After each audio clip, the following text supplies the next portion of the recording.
Donc la question qui nous est posée collectivement, c'est comment on ramène la paix en Ukraine.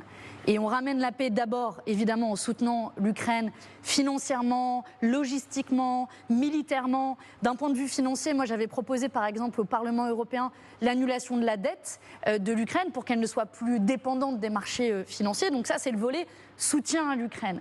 Mais ensuite se pose la question de comment on va ramener la paix. Et je pense qu'il n'y a pas d'issue militaire sans fin à cette guerre et qu'il faut activer des canaux diplomatiques. Sans fin ?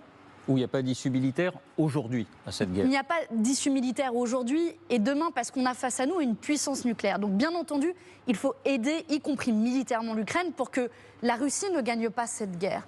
Mais pensez aujourd'hui qu'on va réussir à mettre fin à cette guerre, dans une guerre sans fin, qui a déjà fait plus de 100 000 civils, le décès de plus de 100 000 civils, je pense que c'est se fourvoyer. L'Allemagne a pris une initiative diplomatique d'un sommet sur la paix les 15 et 16 juin. Premier exemple. Deuxième exemple, on pourrait, par exemple, essayer de sécuriser les centrales nucléaires autour desquelles le conflit se déroule, quand même 13 centrales nucléaires, qui fait peser un autre risque sur le continent européen, pour aller sécuriser avec des forces d'interposition des Nations Unies et de proche en proche essayer de ramener la paix. C'est l'enjeu parce que je sais que Valérie Hayé et les macronistes veulent maintenir une ambiguïté stratégique sur l'envoi de troupes, mais je pense que c'est inefficace et irresponsable. Attendez, pardonnez-moi, est-ce qu'aujourd'hui vous pensez qu'il faudrait lever le pied sur le soutien à l'Ukraine pour encourager les négociations? Monsieur Pujadas, je viens juste de vous dire qu'il faut continuer à soutenir et même aller bien au-delà. Vous savez, moi j'ai soutenu par exemple les 50 milliards d'euros d'aide à l'Ukraine, je les ai votés au Parlement européen.